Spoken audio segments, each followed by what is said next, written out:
Hi guys, welcome back to Uncut with Kobe and Andrew. This is episode number 8. Episode 8. Yeah, this is episode 8. Every time we like say the episode number, it just like blows my mind because I listen to a lot of podcasts and stuff, but it's like we have our own and we're in episode 8. I know, we have and our we did own. It.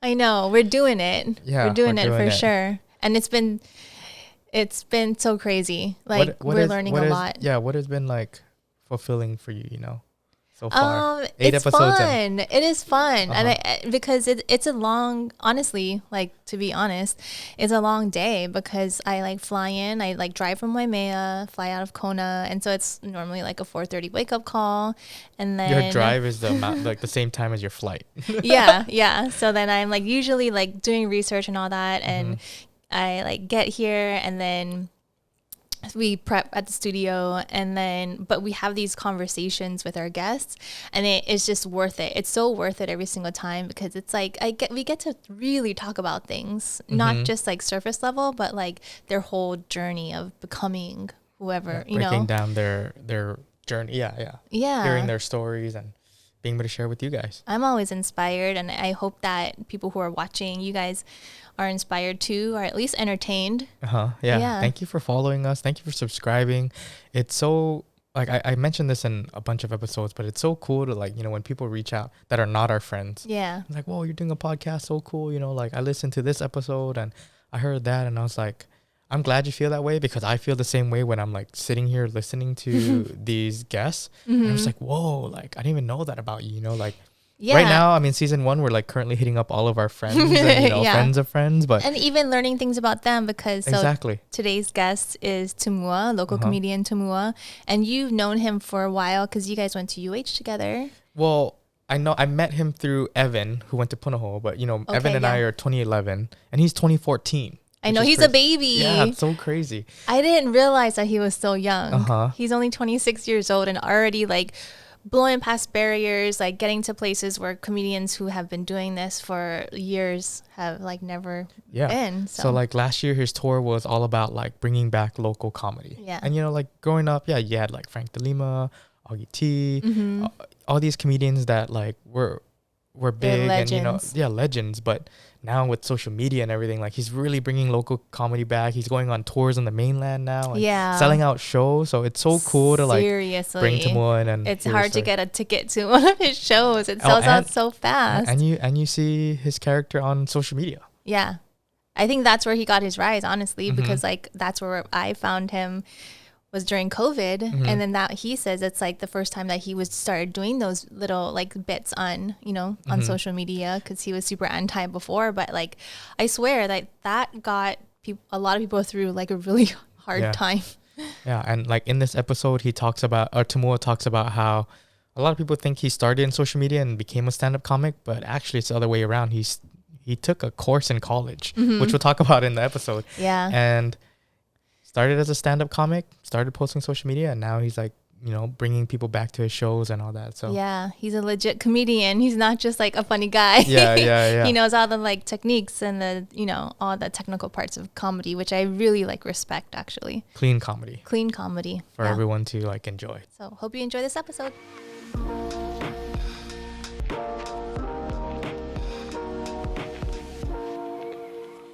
All right, Tumua, thanks for being here. Yeah, thank you so much. Yeah, thank you. This is awesome. I love the temporary setup. Yeah, love the artwork and everything here. I know people come in and they're like, whoa, we thought like the space was bigger on video. It looks big, but or like an actual studio. But it's actually Andrew's office. Kobe and I were just like, let's just do it. We were in my office and I was like, let's just record in here. I found this table outside. Set up the mic. This is great. Yeah, I'm honored to be here, man. Thank you guys for having me. Yeah, we're stoked, especially like your schedule's been so busy. You've been all over the place. Yeah, I'm surprised. I texted Tumua and I was like, yo, are you gonna be on island? He's like, yeah, I can do it. I was like, oh, yes. I'll be on island for half the day this day. Only 20 minutes. Yeah. I tried to get parking outside, never have parking. We're trying our best. No, this is good. Thank you guys. Of course, yeah. Anytime. It's so crazy. I mean, like I've known you for a while, but like on social media, like you're hilarious. And like Kobe, when I texted Kobe, I was like, yo, we should get Tumua on. She was like, you know Tumua personally? Like what? Like I know. It's like there's no way he's coming on our podcast. No, man, I'm happy to be here. You know, I remember the first time I met you was with First Hawaiian Bank, or no? No, yeah, First Hawaiian Bank. Yeah, Because we First work Hawaiian together, Bank, like yeah. we work with Evan and the company and whatnot. But First Hawaiian Bank, we filmed a project during COVID, and that was hilarious too. I could not like I'm holding my camera, and it's like shaking because I'm like laughing, and it's so crazy to see like you think of ideas on the spot. So that's That's kind of like so I have two sides of my comedy. I don't know if I want to jump into this now. So I have my stand-up side and my video Improv, skits. or is that improv? Well, they're both kind of like improv. You know, I mean, if you've been to my stand-up shows, I do a lot of crowd work. I interact with the crowd and kind of pick on them. So funny. Yeah. But like the video skits, a lot of people think I like write out the script or whatever. But I usually just have like the premise in my head. And I just like kind of wing it and just take out the funniest parts only. Like this Costco video that I shot a while back. It's just me and my friend. One that I think that was the first video that I ever seen. And then really? I went back and like binge watched all of them. But I think that was during COVID, right? Yeah, that was during COVID. So me and my friend, we just had the idea of like, local people at Costco. So we just went to Costco YPO. Sorry, I don't know if I should have said that. Oh, well. And we just went in there for like 3 hours and just shot random stuff. And it was funny because like some of the workers are like encouraging me, like, "Oh, do this. Make sure you do this." Oh, because they know, So I think what it is like all on people the can spot. relate to That's like your what comedy. it is. Yeah. It's like, oh my god, It's like, dang, I do that. I do that. That's what I try to do. Make sure it's relatable. I want people to look at me and be like, "I know that guy. He reminds me of my dad. He reminds me of my next door neighbor." So try to be relatable to them. And my target audience is obviously local people. But since I'm doing this mainland tour, I'm trying to make it bigger as well and more universal. Yeah. So let's like rewind a little bit. So your journey in comedy, did it start at UH, right? Where you're playing football? Yes, you played football at UH. Played football. Well, I never played in practice.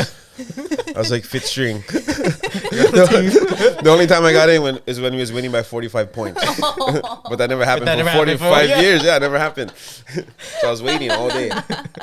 Hey, but you made the team. You're on the team. I was on. I was on the traveling team. I was a special teams. I'd play. So did the comedy start there? Or like? Yeah, I did. So I took a stand-up comedy class. Do you know who Hunter Hughes is? He's a golfer, but he's also, you know him? Oh yeah, see, one guy, security guard knows him. Yeah, Hunter Hughes was a former teammate of mine at UH. Oh, and nice. We took the stand-up comedy class together. And I didn't even know UH had a stand-up comedy class. Neither did I. So I minored in theater. I majored in communicology, which is What? So did you always want to communicology? Communicology. No, everyone laughs when I say that. It's a real degree. It is. You guys can look it up. You can It's look it up. only for football players. You can look it up. It's a degree that it's just a degree. It's just a degree. No, it's like the speaking part of communications. Oh, okay. Like the science of speaking. Okay. It's more for like not journalism, but like broadcasting or like news anchors and stuff like that. So I took that. I majored in that, and I minored in theater. And when I was in theater department, I saw a class in the class description of stand-up comedy. And they only had it for that one semester. I was like, okay, I'll take this. There's like 4 people in the class. We needed 4. Funny. We only had like 3, and we needed 1 more to keep the class going. And so me and my friend took it. We were football players. We were like, we take it for fun. And then I didn't know part of the class requirements was you got to perform at an open mic 3 times. And you got to have like the owner sign it off and everything. So so I was like, I didn't know we got to perform now. Yeah, I thought this was just me watching stand-up specials and laughing in class all day. Taking notes. So, but before that, were you like a entertainer, or like did you, tell jokes or do anything like? I would say I was. I feel like everybody's funny growing up. But I would have my funny moments. But I was really into magic. When I was a kid, I used to do magic. I was a magician. I still do it sometimes. Nice. Just for fun. Yeah. But I think that's the entertainment in me kind of had that, and then I was always into comedy. I always wanted to be an actor, and the reason why I kind of went the comedy route is because I figured that's the fastest way to become an actor, because there's so many actors in the world. But if you look at like a lot of big time actors, they all started off in stand-up comedy. Like Adam Sandler, Will Ferrell, even Tom Hanks before he was a actor. He was a stand-up comedian. I didn't know that. And he kind of branched into Oh wow. that way. I didn't know he was funny. Yeah. Right. But yeah, that's actually how I got one of my speaking roles in NCIS Hawaii recently. Was with was one of the producers was at my shows, and he's like, "Oh, we have a role for you." So nice. I took that. Yeah. Cool. But yeah, I would say that's how I happening. got in and took that comedy class. For our final presentation, we had to do 10 live minutes in front of a live audience at Anna O'Brien's. That Irish pub bar in town. Yeah. And the whole football team showed up because it was me and Hunter. And they're like, "Oh, what? Tumua does stand-up comedy. We got to see this." And I did great. That was my first time. I have it on video too. Did that make you more nervous or like? Yeah, more nervous. Yeah, more nervous. It's your peers. Even today, I still get nervous before shows. But yeah, I did great. And then from there, I just kept getting asked by this comedy promoter and kept going, and I did some stuff with Augie T and Andy Bumatai, and then now I kind of just branch out on my own and you're like the next generation do my own thing of like Hawaii comedy. No, yeah, I mean I respect all those guys, you know, Andy, Frank DeLima, Rap Replinger. Shout out to Punahou, he went Punahou too. Augie T, all those guys, you know. Yeah. And that was my main slogan last year was bringing back local comedy because it kind of died down for a while, you know. Yeah. And you just missed that typical clean, you know, racial, I guess, but playful racial because it's Hawaii, you know, and just bringing that back and that was my whole slogan, and I'm happy to make Hawaii happy and laughing again. I feel like you brought it back. Well, and took it to a whole new level. So this, like when you're doing stand-up comedy, this was before, like pre-COVID. You had... Oh, yeah. I've been doing stand-up comedy for 5 years. But I never did do any like social media things because I didn't want to be an Instagram comedian, you know. Nothing wrong with that. I know a lot of friends that I don't like them get mad at me, you know. But Wait, so how did you, like, what was your first, like, okay, I need to go out and just record myself or, you know, like, post myself? It was during the pandemic because it was 2020. Everything got shut down. Yep. I had a monthly spot at Ko'olau Golf Course. I'd headline over there once a month. Oh, wow. It was pretty steady. You know, it would sell out once in a while. And a lot of, like, local people, because I have a family from Kaneohe side. It's my mom's side of the family. And they would all come down. Bring the whole neighborhood, Yeah. you know, have a good time. So I would perform there every second Fridays of the month. And then when the pandemic hit, that whole Ko'olau Golf Course shut down. The restaurant shut down. Everything shut down. Even the smaller shows that I've been doing in town shut down. Yep. Yeah. So I was like, oh, what am I going to do? Am I just going to sit at home, not do anything, you know? And then I posted this toilet paper video. Something that was a hot topic. The drug dealer one. That was like... Yeah. That was like the trending thing. And the day I posted it, it went on the news. So I was like, oh wow. So this is what the local people want, you know? And I just kept going and haven't stopped since. So yeah, now my videos kind of like just draw people to my crowd. I mean, to my shows, you know? So they're like, oh, this guy does stand up, you know? But they didn't know that I've been doing that before I did all these videos. Yeah, see, that's cool. I didn't even know that. Yeah. Like that's another layer. You can actually use your platform on Instagram to push them to actual like selling tickets. I wasn't into that, but now I am. That's the power of social media. Oh yeah, it's huge. Yeah. That's good that, like, you know, it's kind of, I mean, pandemic was kind of like a blessing in disguise where it forced you to pivot because without that you probably wouldn't have, huh? No, yeah, for sure. Yeah, the pandemic definitely helped me, and I'm blessed to just do what I can do and do what I love. And now I love both sides of the comedy, the stand-up and making videos. But, I mean, stand-up's obviously better, but it's fun making the videos too and being on the spot. Because there's things I think of in my head. I'm thinking, would that be better if I do it on stage or show them in video? And I'm like, okay, I better show them in video, you know?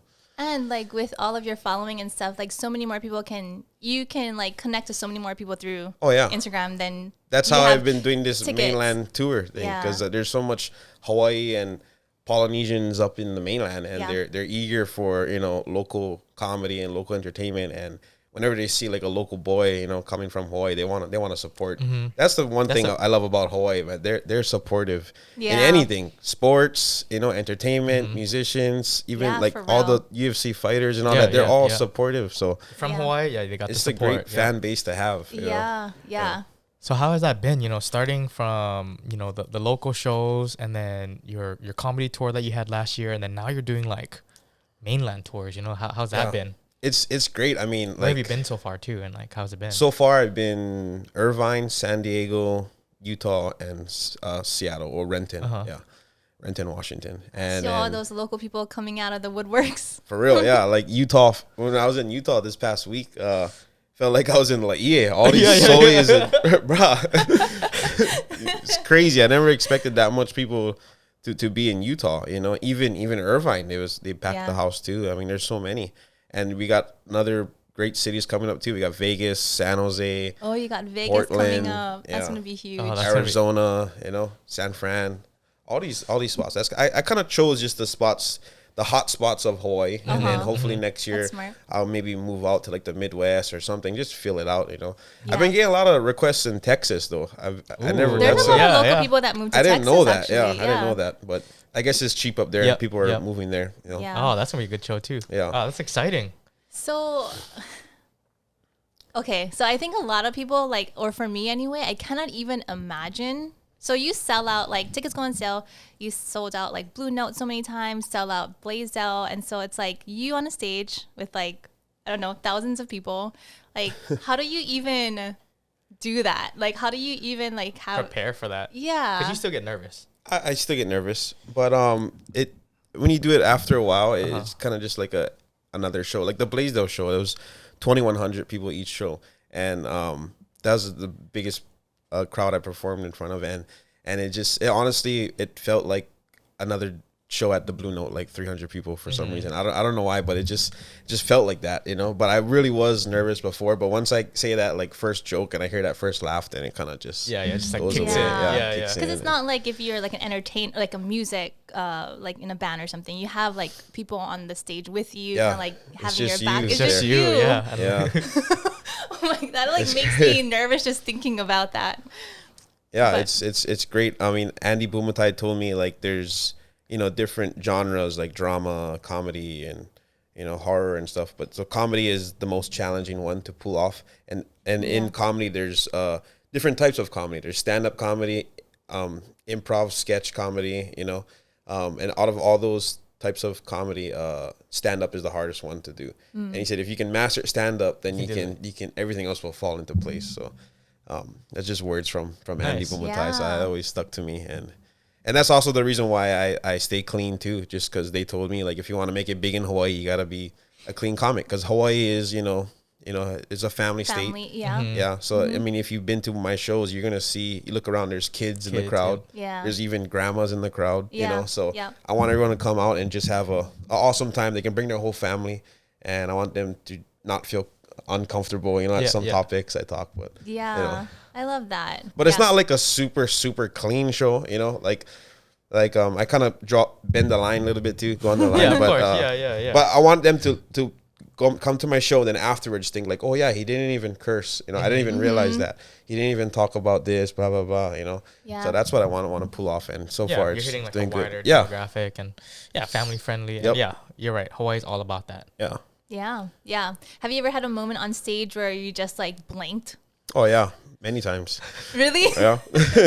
I mean, I've kind of just you know, wing it, you know, and just kind of just, it's like comedy is like jazz, you know, like if you mess up, you can always fall into something else and or maybe talk to a crowd. I mean, it's just, you just got to have, it's like almost you're having a conversation with a crowd.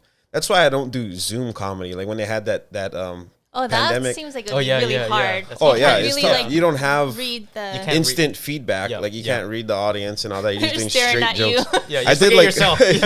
I did like one Zoom comedy show and I didn't like it. But they paid me, you know, so I was like, okay, I guess I'll do it. I'll take it. But I didn't really enjoy it. And a lot of people have been asking me, and I just told them I don't do Zoom comedy. They're probably like on mute too, so you don't even hear the laugh. You don't even hear the laugh. No, you don't. You're just in there talking. You can't even like read the room or anything like that.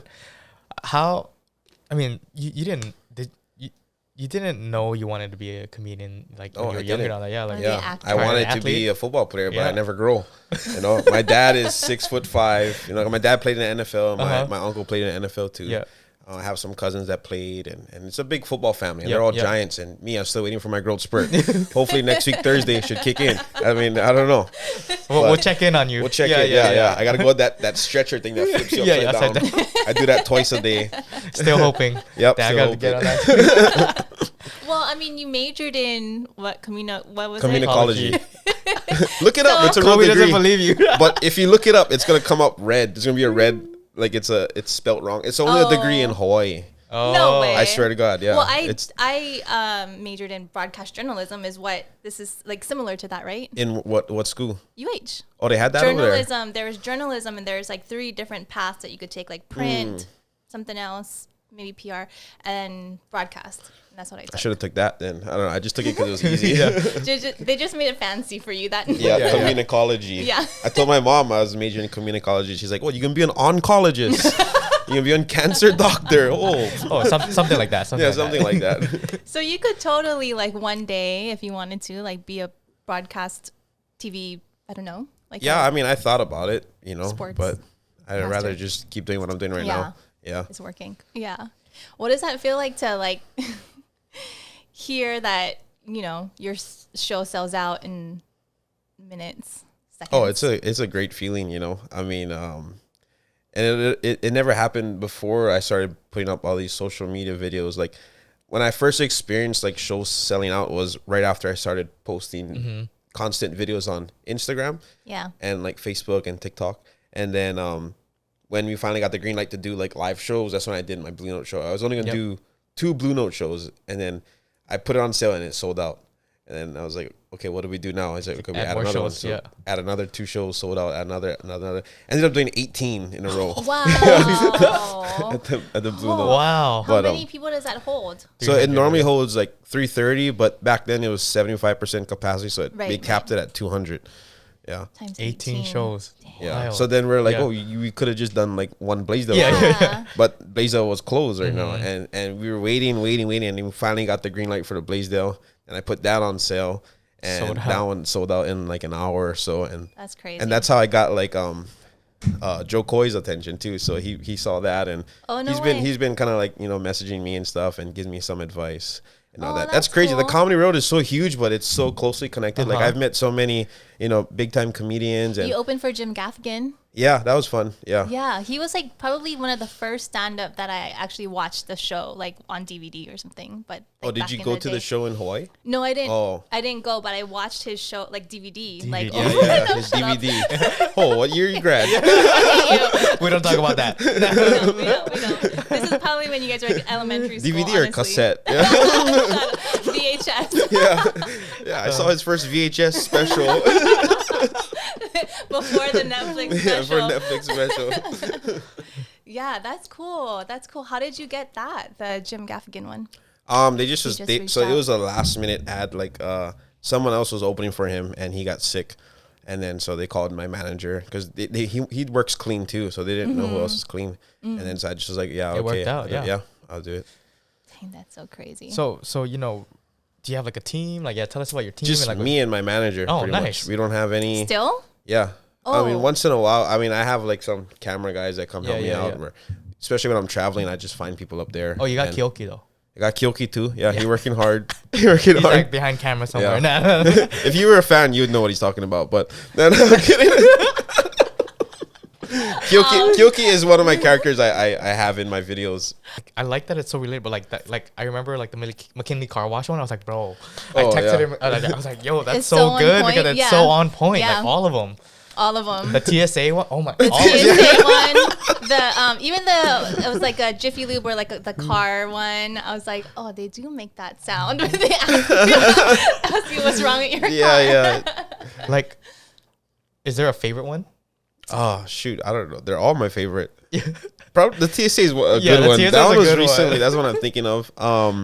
The Governor Ige ones. Governor Ige ones, yeah, that's a good one too. I'd say the TSA one right now. I mean, I don't know. They're all my. How do you come up with all that content? Because you're putting out like it seems like at least one a week. Or? I try to, yeah. Before I was trying to do like twice a week, but now I just mix it up. It's tough now with all this shows. So I'm trying to like promote the shows and make people buy tickets and all that. And but yeah, I just same thing. I have an idea in my head and just make the camera start rolling and then just cut out the funniest parts. And I mean, sometimes I would film things and it's not even funny, and I'm like, oh, I don't want to post this. I was gonna say, is there times are there times where you film something and you don't even post it? Oh yeah, like, for real, yeah. Like when I was on a trip, I filmed this hotel made one, but I don't know if it's funny or not. I gotta figure it out. But usually when you edit it, you can make it a lot more funnier Yeah. because the timing and everything, and Yeah. shorter is always better. So Sometimes do you edit your own content? I edit everything Oh, wow. myself. Premiere. Oh, you do? I do it in Wow. Premiere. Yeah, everything I do, edit all that. Edit the flyers. I control my own social media. So what is like a typical work week then for you? I mean, you're doing A work a what? lot, Work day? a work week. A work week? Like, you don't obviously just like write jokes and then Yeah, I just show up write on jokes and stage. just golf all day. Do podcasts? Yeah. do podcasts. Pretty Yeah. much, yeah. Like whenever I don't have like a set schedule. Like, okay, I gotta post a video today. I should do something like that. It would push me more. But usually it's just whenever I have an idea and I would either write it down, or if I want to work out a stand up bit, I usually just pop in one of these small shows. They have weekly shows here on the island, and I usually just go and test it out. You still do it like just randomly? Oh yeah, or all the just jump- time. Yeah, Oh, yeah. that's fun. Oh, cool. Yeah. It's so cool that like there's those like places that you can go and Oh, yeah, a lot of people there's- don't know Test that. out They don't know material. that. Yeah, there's like maybe like 3 or 4 shows a week. Oh, And that's cool. sometimes there's not that much people, but it's perfect to just practice. And So go support because Tumua might be there. yeah, Well, because there's that creative side of like creating and like editing and all that, but then there's like the business side of oh, business side is a Comedy. lot more So tough. you're probably you know? learning a lot more about Oh, like, yeah. the business side of things and all that. Everything. Like I gotta use everything as write-offs because taxes is crazy. yeah. Shout out to the government. Yeah, Shout out to our IRS. CPAs. for Yeah. real. Yeah, but yeah, taxes and like the whole, because then like we always talk about like entrepreneurs and like, you know, Yep. when was that moment for you? Like you realized like, okay, I'm going to do this and like I'm going to start my own thing and do my own thing. Yeah. Probably when I started selling out shows, because I did have a part-time job at Hawaii Stevedores, Yep. which is a great job here in the islands, you know. Yeah, And, no, you got in. yeah, my dad and my brother, my whole family been there for Uh-huh. years, and he's up there. And it's a tough decision for me to turn that away and pursue comedy, you know. But like, had a long talk with my dad, and he's very supportive. And he's like, "This is what you love, and this is what you want to do. So just do it, you know. And like, get it while you're hot right now, you know, Yeah. especially in the entertainment world. Yeah. And I can always fall back on that if anything doesn't work out in the end. Yeah. So I just went full blasted in comedy, and that's when I started realizing like this is what I want to do. Is when like people started recognizing me in public, and It's like validation. yeah, and it's not just like, oh, hey, how's it tomorrow? Uh-huh. It's just people would come up to me and tell me like stories like, oh, my dad passed away, and I would watch your videos to feel lively, and Aw, it almost like yeah. touched my heart, and I'm like, Yeah. oh wow, I didn't know I had this. Almost. Almost, not yet, yeah, not yet. Almost shed a tear. No, but I was like, I didn't Yeah. know I had this big of an impact on Uh-huh. these people, you know. So Especially during COVID. Yeah, When people were just especially stuck at during COVID. home and, you know, losing people Yeah. or losing their jobs and all that. yeah, so I was like, oh, I'm making a big impact on these people, and I really sure, want yeah. to do this, and So yeah, you took the leap. Yeah. took the leap, yeah, especially with this tour and even the Blaisdell shows, you know, and just gonna keep going and see what happens. What's next? Hopefully just get bigger and bigger shows. So Adding a couple more shows to the Big Island because nobody can get tickets there. Nobody can get tickets anywhere. right.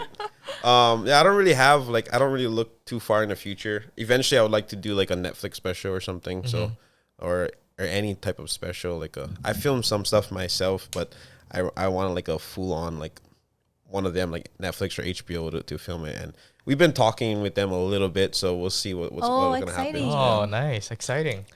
And that's like Because they never had a Hawaii yeah. special, you know. And I heard like they're not looking for the typical white or black comic anymore. They want to be more diverse and unique and your own voice, you know. Especially now with all this whole cancel culture and all that. So Yeah, they're trying to Yeah. broaden their horizon and all that. So hopefully, I mean, we'll see what happens. You know, just gonna keep doing what I'm doing, and whatever happens. Nice. That's so crazy because you also have that, like, I don't know if it's the right word, but like technical training as a comedian. Like, you're not just like making funny videos that Yeah. are going viral. It's like you have actually like technical training as stand up. Yeah, I think a lot of people don't know Comedian. that you were a stand-up comedian before you did all the social media stuff. Yeah, people don't know that. Yeah, they think I just transitioned to stand up, but Yeah. stand up was my bread and butter first, and then I went into this. Yeah. So you mentioned some of your mentors like Andy and Augie and like others reaching out to you like Joe Coy. Like, what's kind of their, I don't know, like their perspective of like how you, because your rise happened fast, you know? And Yeah. It's definitely quicker than a lot of them. Just because of social media these days, like back then, like with like Joe Coy, for instance, like he been doing comedy for like over 30 years, and only like the past 5 or 10 years he blew up, and it's because there wasn't no social media back then. Everything was word of mouth. You had to like do the open mics first and kind of just be a featured and a host, and then become a headliner, and still trying to go outside. Because I remember he always said like he'd been coming to Hawaii since 2001. And a lot of his shows wasn't selling out as how it is now, and he would be on like Kapiolani Boulevard giving out flyers or free tickets to come to my show. Wow. And but he still gave it his all, and that I really look up to him because he's a hustler, and he pushes hard, and his social media is like he's a genius too, like his marketing and everything, and he's always on it. So I kind of look at their blueprint how they became successful, but it is a different time and age, and now it's all social media. The fastest way to blow up is social media. It's crazy. And it's like a free and available resource for anyone. I don't know, promotion companies, you don't really need them anymore. That's true. You don't need a marketing guy or whatever. You have your own thing, and you just tell people I'm going to be here in this city. Boom, they're going to show up. And it's free. Yeah. So it's crazy. Social media. It's a new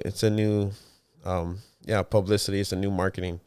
Yeah, that's crazy. So, and that took you to all different, like the NCIS thing. Yeah. I mean, let's talk about that, because that's what you originally wanted to do, is be an actor, and then you got your shot. Got the shot. It was fun. I mean, first time on a big TV platform, and it was a speaking role. Yeah. I had like about 10 or 12 lines, and it was fun. I mean, but they never called me back yet, so we'll see what happens. Not yet. Yeah. But then you had a trailer. I mean, you had I had a trailer. It was I think they called it a guest actor or whatever. So I had like the chair and everything, and special chair. Special chair. Yeah. I wasn't just one background actor. I was actually You had lines for your first one. That's pretty good too. So this whole journey, like, what were some challenges? COVID really was a challenge.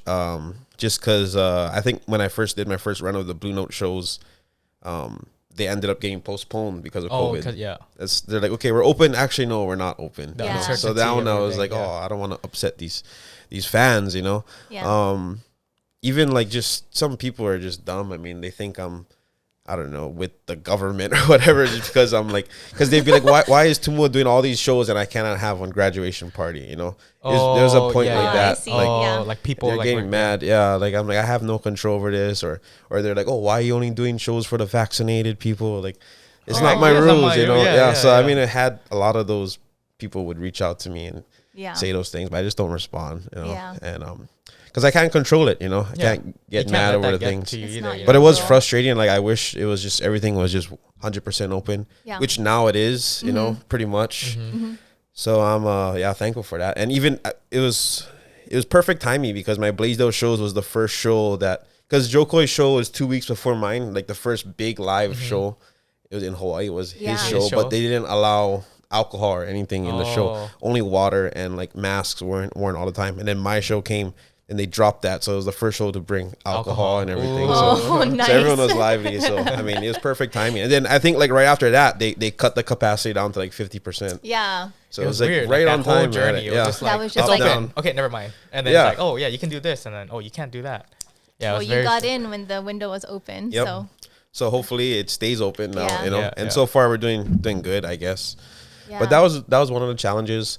Another one is just sometimes you get like writer's block, where I can't think of anything. Yeah. So how do you get past that? Like, what motivates you? What keeps you going? Probably just hanging out with friends and experiencing new things, and just running some, jokes by one of my boys or whatever. And they're pretty funny, and and it just kind of like gets the the creative juices flowing, and just do that.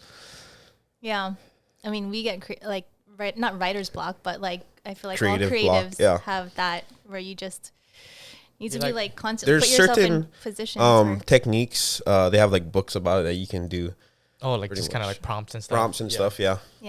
Those always help. Or just get a pen and just write literally whatever is in your head. Like, I have nothing to say right now. Like, just write all that. No, that's an exercise. That's supposed to be really powerful. Yeah. I gotta do that more. Yeah.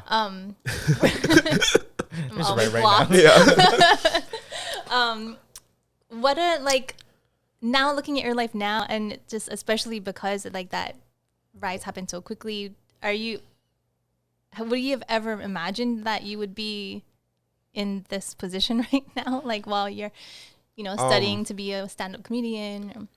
When I first started being a comedian, I always wanted to be like the best in Hawaii. That was just my goals. Like I wrote it down and everything. Like I have it all in my journal and stuff. Yeah. Like, I mean, I always wanted this. Like right now I still feel like I have a lot more to improve, I mean, I try to stay humble a lot, and it's so surreal, and I'm just taking it all in. And like, even I just feel like I'm just a regular Punahou person, just experience. Even like my family too, like my mom, she always like, oh, you can perform at Auntie's, baby luau. And I was like, Mom, oh, just real fast, just do 15 minutes, fast, just do them, So Mom. she's still on that level, and I'm like, oh, okay, for you, Mom. Yeah. What are some memorable moments so far, like that kind of just come to mind? Whether it's a show or like Blaisdell, obviously, that was my biggest show I've done, and like I've always pictured that moment in my head, just coming out to those 2,100 fans, and it was a great moment. Obviously the tour as well too. I didn't know I had that much fans out there in the mainland, and just walking around there, and people like, even like when I go to Disneyland a lot, so even whenever when I'm in Disneyland, like some people recognize me, and I'm like, "What? How do you guys know me?" But a lot of it is just people who were in Hawaii and they live in the mainland now, or on vacation, But it's always great to get recognized in the mainland, and it kind of like trips me out a little bit, Yeah. You're pretty recognizable, I would say. Like, if even with my mask on, yeah, because you're like, I mean, you talked about being short, but like you're actually like a tall. How tall are you? 5'8.5". 3/4. On good days. I think I'm 5'9". I don't know. I gotta check. Round up. You gotta round Every up. time I would get measured for football, I'd always tippy toes. Wear 3 pairs of socks. Yeah. Put your hair up a little bit higher. Yeah, spike the hair up.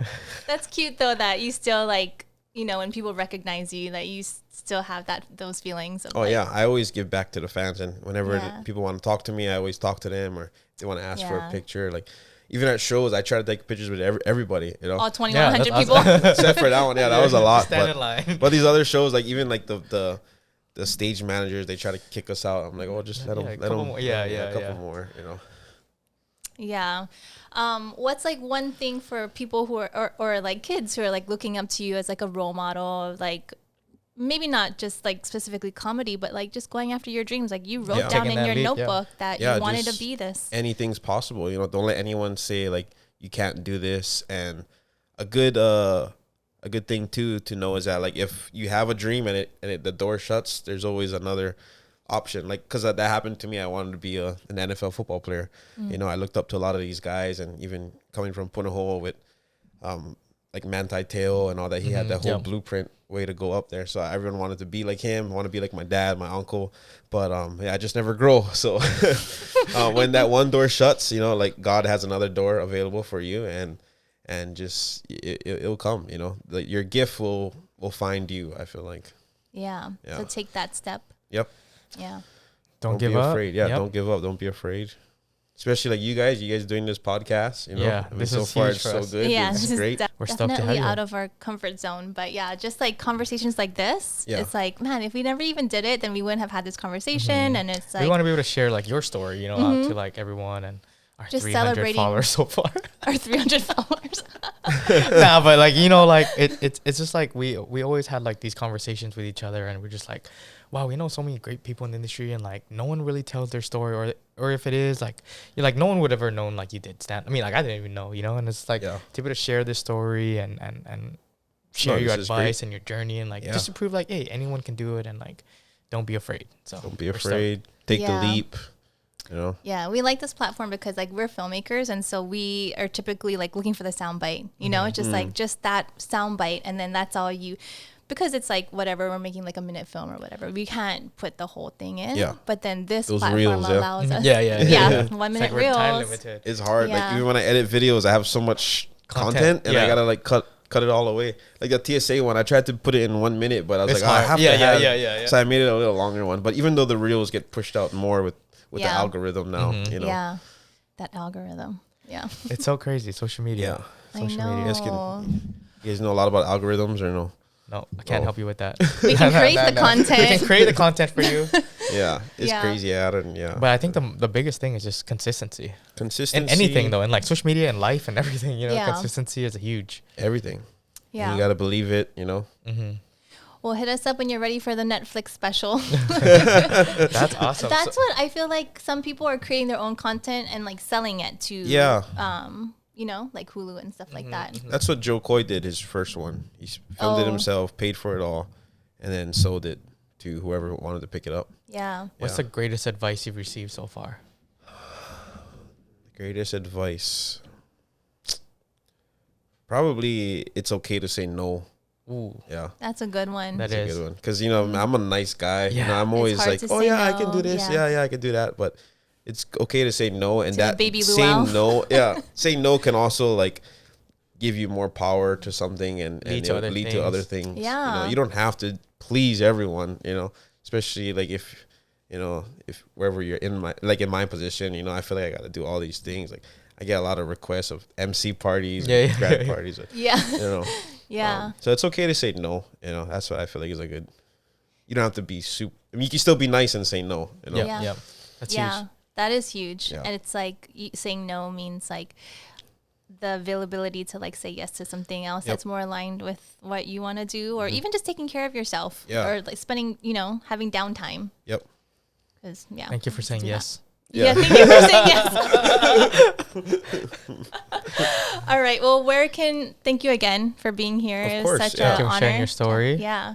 And where can people like buy tickets? Like, You can go on my website, tumuacomedy.com. I have all my dates for the tour coming up and some shows that I'll be adding more cities too. So Stay tuned. Exciting. He shared some exciting news with us that we can't say yet, but stay tuned. He's gonna announce it, and it's gonna be awesome. yeah, it's gonna be great. Or on Instagram too at @Tumua_, TUMUA_. With the Why, underscore. You couldn't get Underscore. Tumua. No, someone has it already. I I don't know. know, me too. I'm underscore Andrew Tran, but it's like so hard. So hard, yeah.